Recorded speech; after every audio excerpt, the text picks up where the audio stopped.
How the Right Books Found Me at the Right Times. Island of the Blue Dolphins fed my melancholic soul when I was a child. I wasn't naturally sad, but after my father's death, I felt very alone and withdrawn. Island of the Blue Dolphins is about a girl stranded alone on an island, and, interestingly enough, was based on a true story. And it comforted me more than family or friends. The only other book I truly remember loving and reading was Outliers' book of Greek myths, which I adored so much I stole from the library. I think I loved the artwork as much as I did learning about the Greek gods and goddesses. But I didn't turn into a big reader until I moved away from familiarity at around 13 years old. After a childhood of playing outdoors, being forced inside created a new space to explore reading, writing, and a different take on imaginative play. I read a lot of age-appropriate books, high school dramas, mysteries, romances, historical, and fantasy novels. Whenever I walked into Walden Books, I made a beeline for the YA, or young adult section. After a while, I started to look around and explore other genres, and even adult books. My best friend gave me a huge book on poetry when I was in high school. I was surprised, and I looked at her. "Because you love poetry," she explained. I hadn't realized until that moment how much I gushed over poems we were learning in English class. It's funny how unaware we can be of what we say and how we behave. In college, though, a book found me and changed me. It was Marianne Williamson's A Return to Love. My friend Sarah introduced the book to me and our friend Kara. We were going on a road trip from Durango, Colorado to her parents' home in Tustin, California, and she had bought the book along on audio tape. So, we'll listen to this, and when you guys want to, just pause it. Whenever you feel like you want to say something or whatever, or add to it, just stop the tape, okay? I was excited. In Hawaii, where I grew up, we didn't have road trips. Not really. It takes about 2 hours to drive around the island. The last road trip I took was from Barstow, California to Des Moines, Iowa, when I was 14. It had been a while. That road trip turned out to be a therapy session and has forever changed the way I think about road trips. Armed with cigarettes, full tanks of gas, and girl power, we listened to Marianne talking about her journey towards finding meaning, forgiveness, and spirituality. We laughed and cried and paused the tape whenever we wanted to share something that resonated with us or ask a question. Well, to be honest, it was mostly Sarah and I sharing our wounds. Kara sat silent in the back seat, crying with us. When we needed a break from the heaviness, we'd smoke a joint and pop in some Enya or classic rock. The wind blew our cares away as we melted with the desert landscape. I loved the openness, the endless skies, the isolation. I'm a West Coast gal through and through. When we returned home, I bought A Return to Love and read it until I felt like I'd memorized it. The book opened up the, quote, self-improvement or self-help genre for me, and I began to read her other books, and similar ones too.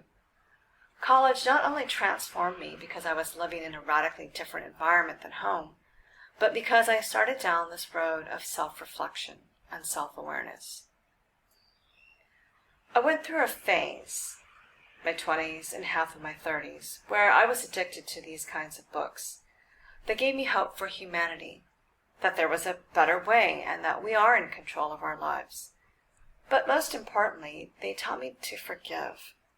I had a lot of forgiving to do back then, and I'm glad I did the work because now I feel relatively free from past mistakes, problems, people who hurt me, and all that nasty garbage we carry around on our backs and in our brains.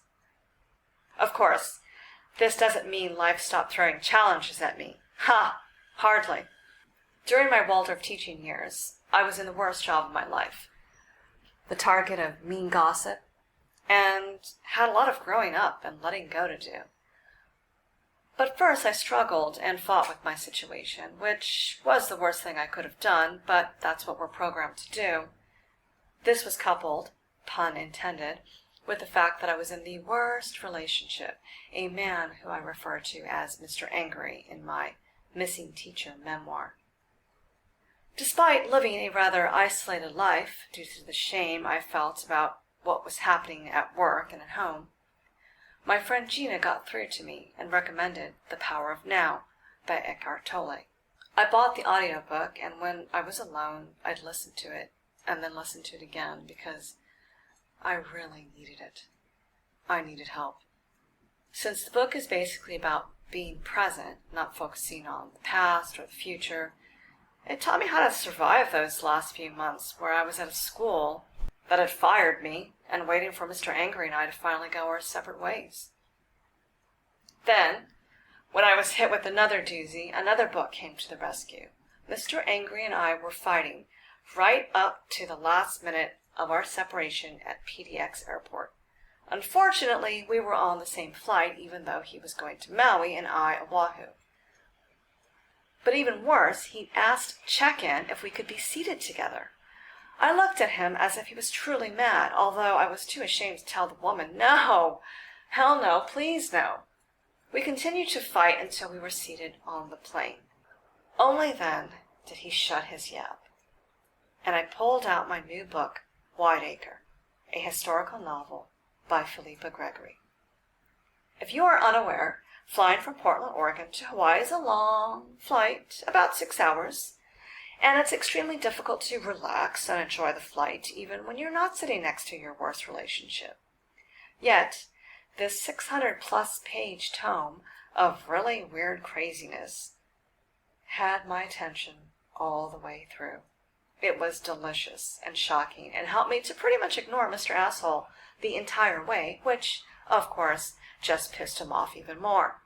The next book to help me was Malcolm Gladwell's Outliers. After I had written most of The Missing Teacher, I was stuck because I hadn't figured out why things had happened to me and why they happened the way that they did. Folks who know the story have thanked me for not pulling out the race card, but they needn't have done so because I wasn't fired due to racism. It was much more subtle. So I tried to track down clues, for years actually, as to why things didn't gel between me and the faculty and the parents. But one fine day, as they say, I was driving with a friend from Alabama to Tennessee and listening to Gladwell's Outliers, the story of success, when I finally found my answer. The problems at the school weren't due to race, but to the differences in economics of how poor versus rich children are raised. I come from a working class/uneducated family, but I was working at a school of primarily privileged children and well-to-do parents. I realize on the surface this doesn't sound like this would be much of a problem, but it surprisingly caused a lot of misunderstandings. I equate it into stepping to another culture. You don't realize what the problem is because culture is often invisible, and what our expectations are often are rooted in our worldview and upbringing. But when Gladwell started talking about the economic differences between Christopher Langan and J. Robert Oppenheimer, I sat up in the passenger seat of the car. I knew he was going to say something important, something that had eluded me for so long. The example of how Langan dealt with setbacks reminded me of how my mom handled problems by giving up and not challenging or questioning authority.